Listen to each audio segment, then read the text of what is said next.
Maplewood Estates was a peaceful, well-manicured neighborhood until Karen took control of the HOA. Karen ruled with an iron fist, handing out fines for the slightest infractions: a mailbox one shade too dark, a holiday wreath left up a day too long, or even a trash can brought in a few minutes late. No one dared to challenge her authority until the Johnsons moved in.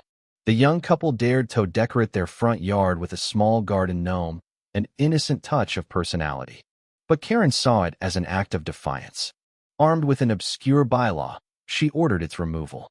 When the Johnsons refused, she escalated matters, issuing threats, fines, and finally, calling the police with a fabricated report of a suspicious person on their property. Her plan backfired spectacularly. The police arrived, but instead of intimidating the Johnsons, they reviewed security footage.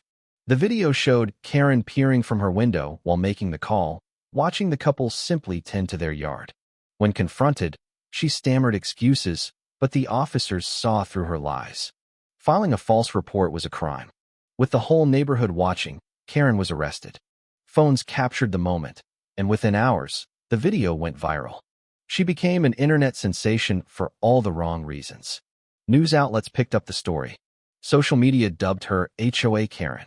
Memes flooded the internet. Even her own husband, Richard, refused to bail her out, telling her she needed to stay there for a while. By the time she was released, her life had completely unraveled. The HOA board held an emergency meeting and unanimously voted to remove her as president. Neighbors cheered, but the humiliation wasn't over yet. Karen's home became a local attraction, with people driving by just to take pictures. The Johnsons, in an ultimate act of defiance, expanded their garden gnome collection. Soon, the entire neighborhood joined in, transforming their yards into a sea of gnomes, a tribute to the downfall of their tyrannical former HOA president. Karen attempted a comeback, running for re-election, but the results were brutal. 98% of the votes went to her replacement. The remaining 2%? Joke votes for Garden Gnome. Defeated, Karen tried to hold on, but the neighborhood had moved on without her. Eventually, she put her house up for sale, forced out by the very community she once controlled. On the day she left, neighbors threw a massive block party. Music, laughter, and the delicious scent of barbecue filled the air as Karen drove away in shame. But as she reached the exit of Maplewood Estates, she saw it. A massive billboard featuring her mugshot with the words, "Welcome to Maplewood, where even the HOA isn't above the law." Karen let out a final, frustrated scream as she sped away. With Karen gone, the HOA underwent massive reforms. The ridiculous fines were abolished, and the neighborhood thrived under fair, reasonable leadership. The once oppressed residents finally felt free, their yards filled with holiday decorations, unapproved mailboxes, and of course, garden gnomes. Months later, the Johnsons hosted a neighborhood festival celebrating the new era of Maplewood Estates.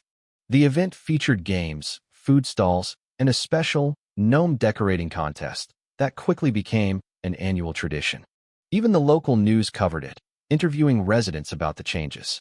Meanwhile, Karen struggled to rebuild her life. She moved into a new HOA community across town, convinced she could start fresh. But her past followed her.